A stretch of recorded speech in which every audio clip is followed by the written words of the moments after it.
This bond was made in the U.S. যুক্তরাষ্ট্রে উৎপাদন বাড়াতে আরও $100 বিলিয়ন বিনিয়োগের ঘোষণা দিয়েছে মার্কিন tech giant Apple. President Donald ট্রাম্পের চাপের পরিপ্রেক্ষিতে এই সিদ্ধান্ত জানিয়েছে সংস্থাটি। এর আগে দেশটিতে 4 বছরে $500 বিলিয়ন বিনিয়োগের প্রতিশ্রুতি দিয়েছিল মার্কিন এই প্রযুক্তি প্রতিষ্ঠানটি। বৃহস্পতিবার 7 আগস্ট এক প্রতিবেদনে এই তথ্য জানিয়েছে ব্রিটিশ সংবাদ মাধ্যম বিবিসি।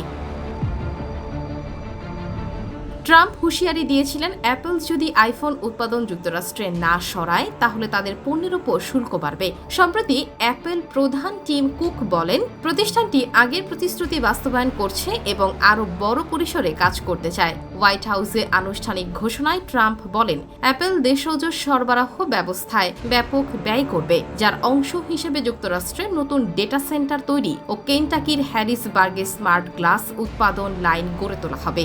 এই উদ্যোগে চিপ ও সেমিকন্ডাক্টরের ওপর নির্ধারিত 100% শুল্ক এড়াতে পারবে অ্যাপল।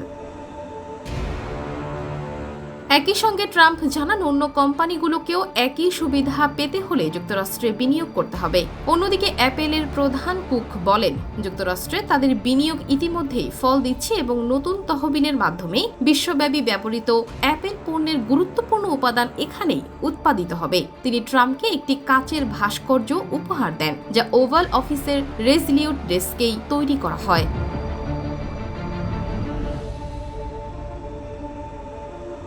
বিশ্লেষকরা বলছেন, অ্যাপেলের সরবরাহ ব্যবস্থায় বড় ধরনের পরিবর্তন একদিনে সম্ভব নয়। তবে ট্রাম্প প্রশাসনের সঙ্গে ইতিবাচক সম্পর্ক রক্ষায় এই ঘোষণা সহায়ক হতে পারে।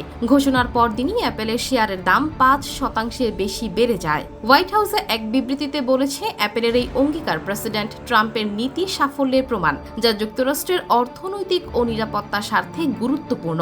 বিবিসি বলছে, অ্যাপেলের বেশিরভাগ পণ্য এখনও চীনে তৈরি হয়। তবে ট্রাম্পের দ্বিতীয় মেয়াদে শুরু হওয়া নতুন শুল্ক যুদ্ধের কারণে প্রতিষ্ঠানটি সরবরাহ ব্যবস্থা পুনর্বিন্যাস করছে। এখন ভারত ও ভিয়েতনাম থেকে পণ্য এনে শুল্ক কমানোর চেষ্টা করছে অ্যাপল। তবে এপ্রিল থেকে কার্যকর হওয়া পারস্পরিক শুল্ক নীতির কারণে জুন পর্যন্ত 3 মাসে কোম্পানিটি $800 মিলিয়ন বেশি শুল্ক দিয়েছে। আগামীতে আরও $1.1 বিলিয়ন শুল্ক দিতে হতে পারে বলে আশঙ্কা রয়েছে। এপ্রিলের হোয়াইট হাউস কিছু ইলেকট্রনিক পণ্যে শুল্ক ছাড় দিলেও ভারতীয় পণ্যের ওপর শুল্ক 50% পর্যন্ত বাড়ানোর কারণে অ্যাপেলের নতুন করে চাপের মুখে পড়েছে। টিম কুক বলেন, অ্যাপেল বহুদিন ধরেই যুক্তরাষ্ট্রে বিনিয়োগকারী তৃতীয় পক্ষের সঙ্গে কাজ করছে। মিশিগানে ম্যানুফ্যাকচারিং একাডেমি গঠনের পাশাপাশি কোম্পানি মার্কিন প্রতিষ্ঠান এমপি ম্যাটেরিয়ালস থেকে $500 মিলিয়ন বিরল খনিজ কেনার প্রতিশ্রুতি দিয়েছে।